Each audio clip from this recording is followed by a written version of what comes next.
Hello everyone, welcome to our channel language of physics. आज इस channel पर हम एक बहुत ही इम्पॉर्टेंट टॉपिक डिस्कस करने वाले हैं जिसका नाम है आर्टिफिशियल सैटेलाइट। आर्टिफिशियल सैटेलाइट क्या होता है, नेचुरल सैटेलाइट क्या होता है और कैसे किसी आर्टिफिशियल सैटेलाइट को इतनी वेलोसिटी दी जाती है कि वो किसी ऑर्बिट में रिवॉल्व करे, प्लस उसकी कितनी एनर्जी होती है। ये सारे टॉपिक्स के बारे में हम एक एक पॉइंट टू पॉइंट डिस्कस करेंगे। आई होप कि आपसे पहले हम लोग डिस्कस करते हैं नेचुरल सैटेलाइट। नेचुरल सैटेलाइट कोई एक ऐसी बॉडी होती है जो कि अर्थ के अराउंड या फिर किसी भी प्लैनेट के अराउंड एक फिक्स्ड ऑर्बिट में हमेशा रिवॉल्व करती रहती है। फॉर एग्जांपल, अगर अर्थ की बात की जाए तो अर्थ का जो नेचुरल सैटेलाइट है वो है मून, और हर प्लैनेट का अपना एक पर्टिकुलर नेचुरल सैटेलाइट होता है। फॉर एग्जांपल, अगर जुपिटर की बात की जाए तो जुपिटर के पास 80 to 95 मून्स हैं, और अगर दूसरे प्लैनेट की बात की जाए फॉर एग्जांपल सैटर्न, तो इनके पास 145 के अप्रॉक्स मून है। और ये सारे मून्स अपनी एक फिक्स्ड ऑर्बिट में हमेशा रिवॉल्व करते रहते हैं, और हर प्लैनेट का अपना एक पर्टिकुलर नेचुरल सैटेलाइट होता है। इसी तरीके से अगर हम आर्टिफिशियल सैटेलाइट की बात करें, आर्टिफिशियल सैटेलाइट, तो आर्टिफिशियल सैटेलाइट कोई एक ऐसी बॉडी होती है जिसे मल्टी स्टेज रॉकेट की हेल्प से लॉन्च किया जाता है ताकि वो एक फिक्स्ड ऑर्बिट में जाकर रिवॉल्व कर सके। आर्टिफिशियल सैटेलाइट कोई एक ऐसी बॉडी है जो कि मैन मेड है, और इसे मल्टी स्टेज रॉकेट की हेल्प से लॉन्च किया जाता है अर्थ की सरफेस से किसी एक पर्टिकुलर हाइट तक जाकर उस अर्थ के अराउंड एक फिक्स्ड ऑर्बिट में रिवॉल्व करे। मतलब कि कोई एक ऐसी बॉडी जिसको मल्टी स्टेज रॉकेट की हेल्प से लॉन्च किया जाए ताकि वो अर्थ के अराउंड एक फिक्स्ड ऑर्बिट में रिवॉल्व कर सके। फॉर एग्जांपल, जैसे ये आपका अर्थ का सरफेस हो गया, अगर अर्थ है ये इसका सेंटर है, यहाँ से इसका रेडियस अगर r है और एक ऑर्बिट है इसके बाहर इस तरीके से, तो ये जो ऑर्बिट है, मान लीजिए इसका एल्टीट्यूड का जो डिस्टेंस है वो h है, और यहाँ पे कोई पॉइंट P है। तो अर्थ के सरफेस से कोई आपका सैटेलाइट लॉन्च होगा, और लॉन्च होता है multi stage launching of satellite जो होता है, लॉन्च ऑफ सैटेलाइट, ये हमेशा मल्टी स्टेज रॉकेट की हेल्प से किया जाता है।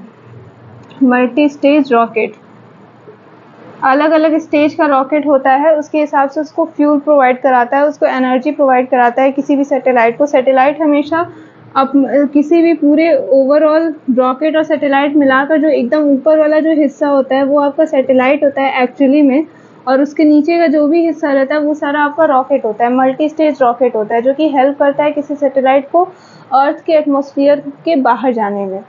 तो यहाँ पर आपका जो सैटेलाइट है, मान लीजिए कि अर्थ के एटमॉस्फेयर से, अर्थ के सरफेस से वो लॉन्च हुआ, लॉन्च होकर किसी हाइट h तक गया, और यहाँ पे कोई पॉइंट P है आपका।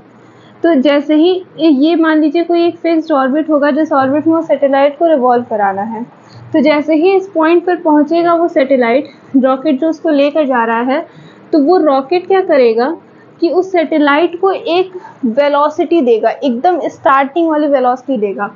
जिस वेलोसिटी का नाम होता है vi, इसका नाम होता है इंसर्शन वेलोसिटी।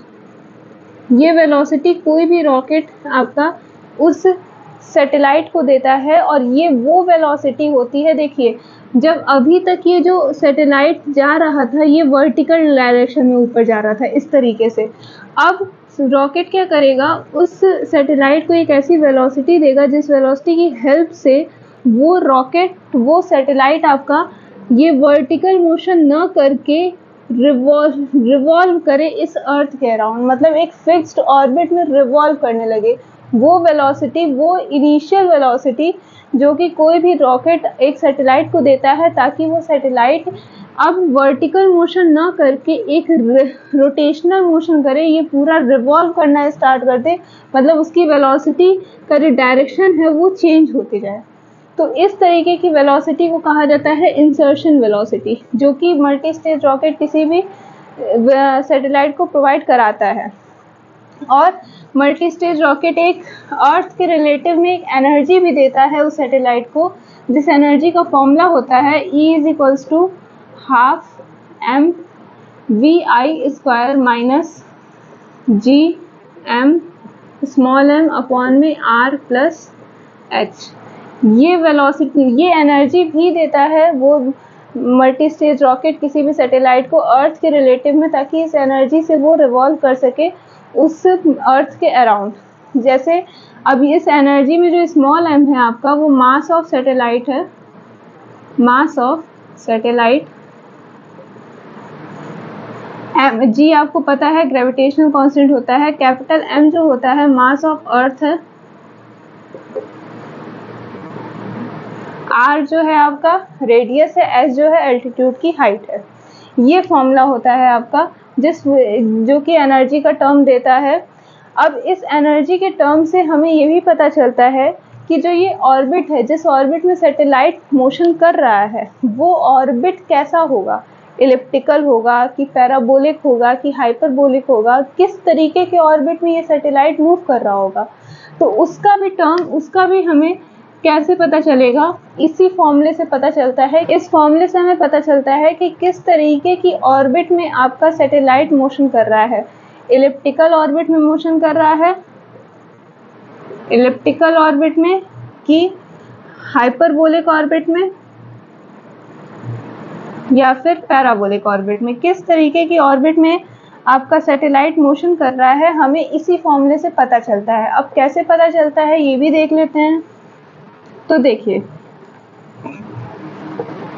जो आपका E की जो वैल्यू होती है, अगर एनर्जी की जो वैल्यू है वो नेगेटिव हो सकती है, पॉजिटिव हो सकती है या फिर 0 हो सकती है, ठीक है, ये 3 वैल्यू हो सकती है। तो जब E की वैल्यू आपकी नेगेटिव हो जाती है, तो उस केस में आपका जो जो ऑर्बिट बनेगा वो इलिप्टिकल ऑर्बिट बनेगा, इलिप्टिकल ऑर्बिट। जब E की वैल्यू नेगेटिव हो जाती है तब, मतलब, और E की वैल्यू नेगेटिव होगी कैसे, हम क्या करेंगे कि ½ mv² अगर m/r प्लस h से छोटी हो जाए, स्मॉल हो जाए, तब ये वैल्यू आपकी E की वैल्यू नेगेटिव आएगी। उस केस में जो ऑर्बिट मोशन, जो आपका सैटेलाइट मोशन करेगा, वो इलिप्टिकल ऑर्बिट में मोशन करेगा। अगर E की वैल्यू पॉजिटिव आ जाए, तो उस केस में आपका जो मोशन करेगा, सैटेलाइट जो मोशन करेगा, वो पैराबोलिक पाथ पे मोशन करेगा।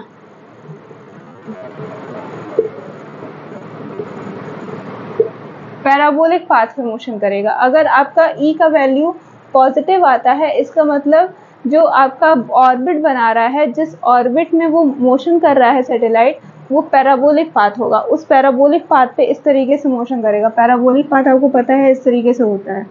तो आपका जो सैटेलाइट है उस तरीके से मोशन करेगा। और अगर आपका E का वैल्यू 0 हो जाता है, तो इस केस में जो आपका पाथ बनेगा वो हाइपरबोलिक पाथ बनेगा। हाइपरबोलिक पाथ पे वो सैटेलाइट मोशन करेगा। और देखो, E की वैल्यू 0 होने का मतलब क्या है कि जब ये टर्म इस टर्म के इक्वल हो जाए, तभी तो E की वैल्यू 0 होगी। ये कभी मत कहिएगा कि इसमें से कोई एक टर्म 0 हो जाए, इसमें से कोई एक टर्म 0 हो जाए, ये पॉसिबल ही नहीं है। आप खुद बताइए, मास ऑफ द सैटेलाइट कभी 0 हो सकता है? नहीं हो सकता है। VI जो इंसर्शन वेलोसिटी है, जो कि मल्टी स्टेज रॉकेट दे रहा है उस सैटेलाइट को रिवॉल्व करने के लिए, वो कभी 0 नहीं हो सकता। कुछ ना कुछ वेलोसिटी वो देगा ही देगा। और G आपका ग्रेविटेशनल कांस्टेंट है, इसकी वैल्यू 0 कभी नहीं होगी। M mass of the earth कभी 0 हो ही नहीं सकता। मास ऑफ द सैटेलाइट भी 0 नहीं हो सकता। ना R 0 हो सकता है, ना H 0 हो सकता है। तो इसका मतलब जब ये 0 आ रहा है तो इसका मतलब ये नहीं कि ये वैल्यू, इसमें से कोई एक वैल्यू 0 है और इसमें से कोई एक वैल्यू 0 है, नहीं।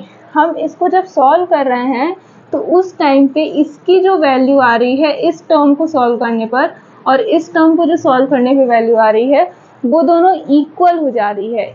उस कंडीशन में ई की वैल्यू 0 हो जा रही है। जब इसको अलग से सॉल्व कर रहे हैं, इसको अलग से सॉल्व कर रहे हैं, तब हमारा जब वैल्यू जो आ रहा है वो दोनों इक्वल हो जा रहा है, जिस वजह से ई की वैल्यू 0 हो जा रही है।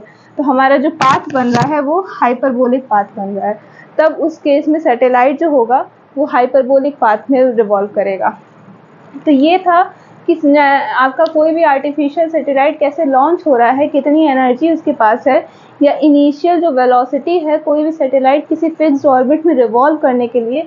स्टार्टिंग में वो वर्टिकल डायरेक्शन में मूव कर रही थी, सीधे सीधे जा रही थी, लेकिन उसके बाद एक ऑर्बिट में वो रिवॉल्व कराने के लिए उसकी वेलोसिटी को चेंज करना पड़ता है। वो वेलोसिटी कैसे चेंज होती है, तो वो मल्टी स्टेज रॉकेट उसको एक वेलोसिटी देता है, इंसर्शन वेलोसिटी, जिस वेलोसिटी से वो रिवॉल्व करना स्टार्ट करती है उस ऑर्बिट में, और उसको कुछ एनर्जी भी देता है मल्टी स्टेज रॉकेट। वो जो एनर्जी होती है वो ये इतनी होती है। अब इस एनर्जी पे डिपेंड करता है कि आपका जो पाथ है, जिस पाथ पे वो ट्रेवल कर रहा है कोई भी सैटेलाइट, वो पाथ कैसा होगा, एलिप्टिकल होगा कि हाइपरबोलिक होगा कि पैराबोलिक होगा।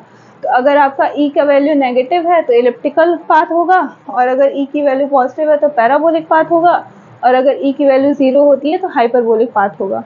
तो यहाँ से हम ये सारी चीज़ें देखते हैं कि कोई भी आपका सैटेलाइट कैसे मोशन करता है और किस तरीके से वो ऑर्बिट में जाकर रिवॉल्व करना स्टार्ट करता है। तो ये था। अब यहाँ पर हम एक चीज़ और देख लेते हैं कि हाइट के साथ आपकी जो वेलोसिटीज़ हैं वो कैसे चेंज हो रही है। Velocity means insertion velocity height के साथ कैसे चेंज हो रही है। जो हमारा एल्टीट्यूड था जिसकी हम हाइट h लेकर चल रहे थे कि जैसे ये अर्थ है तो ये इसके जो ऑर्बिट था वो h हाइट पर था, तो ये हाइट जो है आपका कैसे चेंज हो रहा है और उसके हिसाब से इंसर्शन वेलोसिटी जो है वो कैसे चेंज हो रही है, ये भी हम देख लेते हैं। तो जैसे इसके लिए एक टेबल बनाना होगा कि अगर हाइट आप ले रहे हो किलोमीटर में, वेलोसिटी जो ले रहे हो वो किलोमीटर पर सेकंड में ले रहे हो, और इसके साथ एक और चीज़ time of revolution, time of revolution T, कितना टाइम लग रहा है रिवॉल्व करने के लिए किसी भी एक सैटेलाइट को एक फिक्स्ड ऑर्बिट में अराउंड द अर्थ, मतलब एक रिवॉल्यूशन कंप्लीट करने में कितना टाइम ले रहा है सैटेलाइट, वो टाइम है आपका टाइम ऑफ रिवॉल्यूशन। तो अगर हाइट आपका 10 किलोमीटर का है या फिर 320 किलोमीटर है या 1600 किलोमीटर है या 32,800 किलोमीटर है, तो जो VI जो होगा, अगर 10 किलोमीटर की अगर हाइट आपका 10 किलोमीटर का है तो वहाँ पे जो VI होगा वो होगा 7.894 किलोमीटर पर सेकेंड। मतलब कि इंसर्शन वेलोसिटी हमें जो उस सैटेलाइट को देनी होगी वो 7.894 किलोमीटर पर सेकेंड देनी होगी। और अगर हाइट आपका 320 किलोमीटर है तो जो आपको वेलोसिटी देनी होगी वो 7.72 किलोमीटर के अप्रॉक्स देनी होगी। और अगर हाइट आपका 1600 किलोमीटर है तो उसको जो आपकी वेलोसिटी देनी होगी वो 7.068 के अप्रॉक्स वेलोसिटी देनी होगी। और अगर हाइट आपकी 32,800 है तो उसको जो वेलोसिटी देनी होगी वो 3.02 किलोमीटर पर सेकेंड, इतनी वेलोसिटी देनी होगी। और अगर इसी के साथ हम टाइम पीरियड देख ले रिवॉल्यूशन का, तो अगर हाइट 10 किलोमीटर पे कोई सैटेलाइट है तो उसको जो टाइम पीरियड लगेगा रिवॉल्यूशन का, एक रिवॉल्यूशन कंप्लीट करने के लिए वो 1 आवर 25 मिनट लगेगा। अगर 320 किलोमीटर की हाइट पर सैटेलाइट है तो उसको जो टाइम लगेगा वो 1 आवर 31 मिनट लगेगा। अगर आपका सैटेलाइट 1600 किलोमीटर पर है तो उसको जो टाइम लगेगा वो 1 आवर 58 मिनट लगेगा। और अगर 32,800 किलोमीटर की हाइट पर है तो उसको 24 आवर्स लगेंगे एक रिवॉल्यूशन कंप्लीट करने के लिए। एक रिवॉल्यूशन कंप्लीट करने के लिए उसको 24 आवर्स लगेंगे। तो देखिए जैसे जैसे आप हाइट बढ़ाते जा रहे हो सैटेलाइट का अर्थ के सरफेस से, वैसे वैसे इंसर्शन वेलोसिटी आपकी डिक्रीज करती जा रही है। और टाइम पीरियड ऑफ रिवॉल्यूशन आपका इंक्रीज करते जा रहा है। जैसे जैसे हाइट इंक्रीज करेगी आपके सैटेलाइट की अर्थ के सरफेस से, वैसे वैसे इंसर्शन वेलोसिटी जो होगा वो डिक्रीज करता जाएगा, मतलब कम वेलोसिटी देना होगा हमें उस सैटेलाइट को वर्टिकल वेलोसिटी के कंपैरिजन में वो रिवॉल्व करना स्टार्ट कर दे वो वेलोसिटी। और टाइम पीरियड जो होगा रिवॉल्यूशन का वो इस तरीके से आपका इंक्रीज करता जाएगा और मैक्सिमम आपका जाता है 32,800 की हाइट पर। तो वहाँ पे जो टाइम पीरियड होता है रिवॉल्यूशन का वो 24 आवर्स होता है, जो कि नॉर्मली किसी भी सैटेलाइट का होता है कि आपका जैसे जैसे अर्थ रोटेट करता है उसी डायरेक्शन में नॉर्मल सैटेलाइट्स भी रोटेट करते हैं, वो जियो स्टेशनरी ऑर्बिट में होते हैं। इस टॉपिक को हम डिस्कस करेंगे नेक्स्ट वीडियो में कि जियो स्टेशनरी सैटेलाइट क्या होता है या जियो स्टेशनरी ऑर्बिट और जियो सिंक्रोनस ऑर्बिट क्या होता है। आई होप कि आपको ये वीडियो पसंद आया हो। प्लीज़ इस चैनल को सब्सक्राइब करिएगा और इस वीडियो को लाइक एंड शेयर कर दीजिएगा। Thank you so much.